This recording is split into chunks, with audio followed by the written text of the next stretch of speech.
مولانا حضرت امام سے صلی اللہ علیہ وسلم خدا تعالیٰ نے دنیا کے اندر انسان پیدا کیا، اس کے کھانے پینے رہنے سہنے کے سب بندوبست کیے۔ حضرت امام جعفر صادق علیہ السلام فرماتے ہیں کہ تیری پیدائش سے پہلے تو دنیا میں جنم لے لے، اس کے پہلے خدا نے تیرے کھانے کا انتظام کیا۔ جب بچہ پیدا ہوتا ہے اس سے تھوڑا سا ہی پہلے ماں کو دودھ اترتا ہے، دودھ پہلے اترتا ہے، بچے کی پیدائش بعد میں ہوتی ہے۔ دیکھو خدا کی رحمت کتنی ہے کہ اس نے اولاد کو جس ماں باپ کو دیا ہے اس کو پالنے کے لیے اس نے انتظام بھی کیا ہے۔ اللہ کی رحمت کی ایک بات کروں، رسول اکرم صلی اللہ علیہ وسلم ایک دن ملک الموت حضور کے پاس ملنے آیا، خالی سلام کرنے آیا۔ نبی کریم کے پاس بہت دفعہ فرشتے سلام کرنے کے لیے حاضری دیا کرتے تھے۔ نبی کریم ملک الموت سے پوچھتے ہیں، اے اسرائیل، تجھے لاکھوں سال ہوئے، تو نے کروڑوں کی جان قبض کی، تیرے دل میں کبھی رحم آیا؟ کہ ہاں یا رسول پاک، مجھے 2 دفعہ ایسا موقع ملا کہ میرے دل میں رحم آیا، مگر مشیت عزی یعنی خدا کی مرضی، میں اس کے خلاف دم نہیں مار سکتا، میں نے اپنا کام کیا۔ یا نبی، ایک دن ایک چھوٹی سی بوٹ، اس میں آدمی بھرے ہوئے تھے، دریا کے اندر چلی جاتی تھی۔ اس بوٹ کے اندر ایک عورت تھی جو حاملہ تھی، پورے دنوں سے تھی، اس کو بچہ ہوا 2 دن گزر گئے، اللہ کا حکم ہوا کہ اس بوٹ کو ڈبو دو، اور یہ جو 2 دن کا بچہ ہے اس کو اس کی ماں کے چھاتی پہ سلا دو اور اس ماں کو ایک تختے کے اوپر لٹا دو۔ اسرائیل کہتا ہے میرے دل میں ہچمچاہٹ ہو گئی، میں نے من میں سوچا، اے پاک پروردگار، یہ سمندر چاروں طرف پانی ہے اور اس کے اندر جانور، مچھلیاں، مگرمچھ، معلوم نہیں کیا کیا ہے، اور مری ہوئی ماں کے سینے پہ 2 دن کا بچہ ایک چھوٹے سے تختے کے اوپر۔ حکم الہی، دم مارنے کی اجازت نہیں، لیکن میرے دل میں خیال آیا، اللہ نے فرمایا اے اسرائیل، حکم کی تابع داری، اور میں نے تابع داری، مری ہوئی ماں کو سلا دیا، باقی تو سب ڈوب گئے، بوٹ کو توڑ دیا گیا۔ وہ زمانے میں سمرے نہیں تھیں، پانی کشتیاں تھیں، بچے کو اس کی ماں کی سینے پہ لٹا دیا، میں چلا گیا، مگر یہ چیز میرے دل میں یہاں رکھی۔ یا رسول اللہ، دوسرا موقع ایسا ہوا کہ شداد بادشاہ نے جنت بنانی شروع کی۔ شداد بادشاہ عابد تھا، عبادت کرتا تھا، اس کے بال عورتوں کی طرح لمبے تھے۔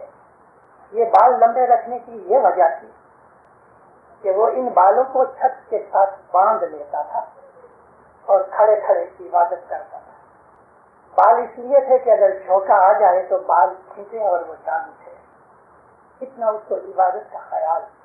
بادشاہ بننے سے پہلے شداد عابد تھا، عبادت خدا کے دربار میں منظور ہوئی اور اس نے اپنی عبادت کے اندر جنت کی سیر کی۔ جنت دیکھ کے دنگ رہ گیا۔ کچھ عرصے کے بعد بادشاہ بنا، عبادت جاری رہی، ہر روز جنت کی سیر کرے۔ ایک دن اس کو خیال آیا کہ یہ جنت جو خدا کی بنا لی، میں بھی ایک جنت بناؤں، رات کو عبادت کر کے جنت میں جائے، صبح اس کی ڈرائنگ کرے اور اپنے آدمیوں کو حکم کرے، ایک بہت بڑی جگہ طے کر کے وہاں اس نے جنت بنانی شروع کی۔ 40 برس لگے، 40 برس وہ ہر روز عبادت میں جنت دیکھے، دن کو اس کا نقشہ ڈرا کر کے اپنی جنت بناتا رہے۔ یہاں آپ کو میں چھوڑ دوں تھوڑا سا میں ایک اور ہسٹوریکل بات کہوں.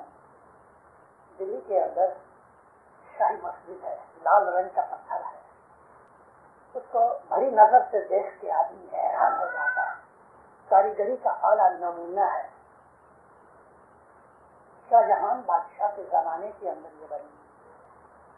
شاہ جہان کو ایک رات نقشہ دکھایا گیا کہ جنت میں ایک مسجد ہے، اور اپنی اس خواب کی حالت میں شاہ جہان اس مسجد میں گیا اور وہاں اس نے نماز پڑھی.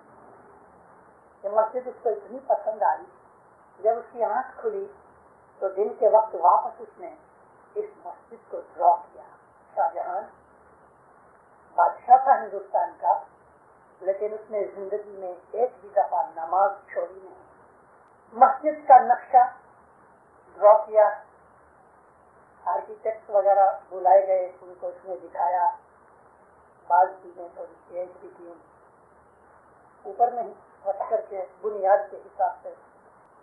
اور یہ شاہ جہان نے اس مسجد کی تعمیر کے لیے جگہ طے کی، اور اس نے اعلان کیا کہ اس کا پایا یعنی اس کی بنیاد ایسا آدمی رکھے میری سلطنت میں سے کہ جس نے ساری زندگی ایک بھی دفعہ نماز کیوں کی نہ ہوئے. شاہ جہان کا یہ اعلان کلکتہ سے لے کے پشاور تک کیا گیا، سارا ہندوستان کیا گیا. اکبر کا پوترا تھا، اس نے بہت بڑی سلطنت پائی، اور شاہ جہان کی ٹائم کے اندر اتنی لڑائیاں نہیں ہوئی کہ جتنی بابر، اکبر اور جہانگیر کے زمانے میں ہوئی. آپ مانتے ہو کہ 3 برس نکل دیے، لیکن ساری سلطنت میں سے ایک بھی ایسا شخص، حالانکہ وہ زمانے کے اندر بڑے بڑے فقیر، بڑے بڑے درویش، بڑے بڑے صوفی شاہ جہان کی حکومت کے اندر تھے. کرنال کے اندر، پانی پت کے اندر، لدھیانہ کے اندر، دلی کے اندر، آگرہ کے اندر، اجمیر کے اندر، کانپور کے اندر ایسے بڑے بڑے زبردست بزرگ اور صوفی اور عالم تھے.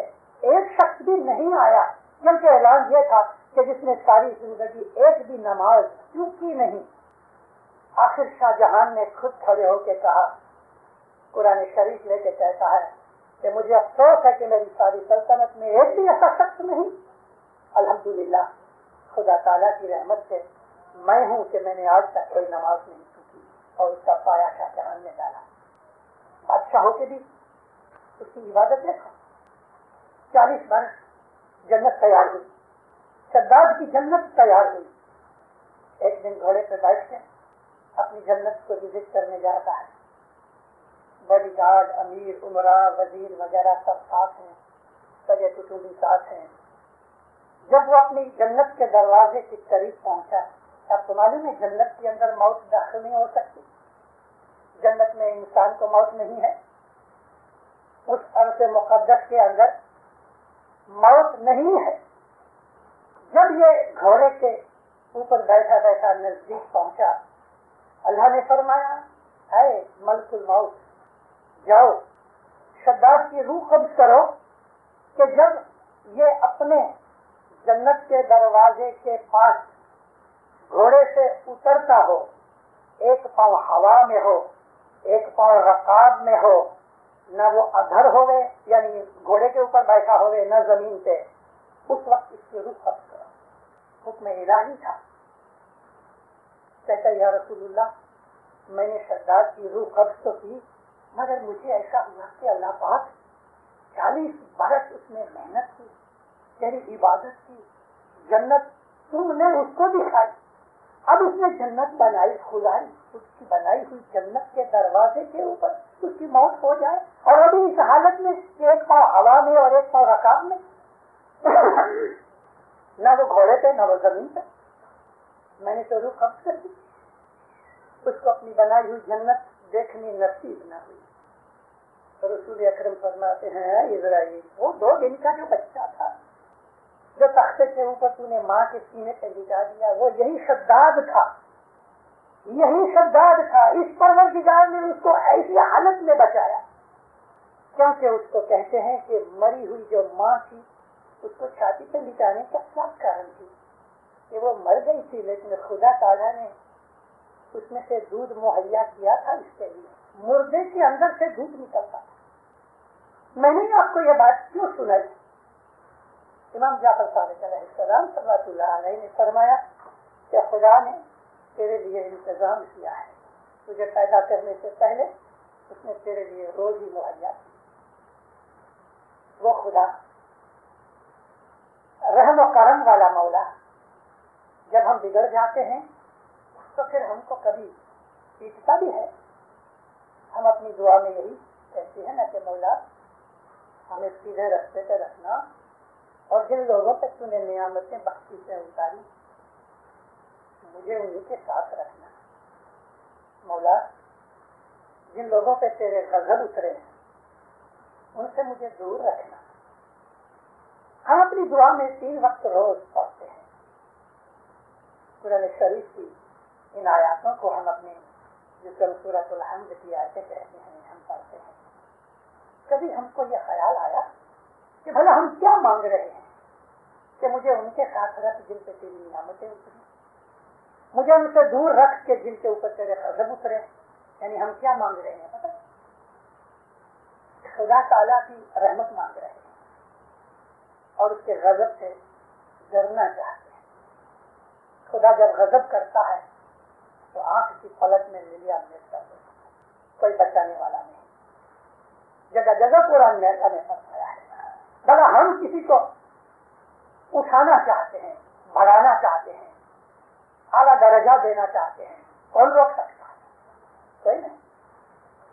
اور اللہ پھر فرماتا ہے کہ جب ہم کسی کو گرانا چاہتے ہیں تو کون روک سکتا ہے؟ ان حالتوں کے اندر میں آپ کو عرض کر رہا تھا ہمیں اپنے مذہب کی حقیقت سے واقفیت حاصل کرنی ہے۔ بھلا میں اپنے مذہب کے اوپر چل رہا ہوں، میرا مذہب کیا ہے؟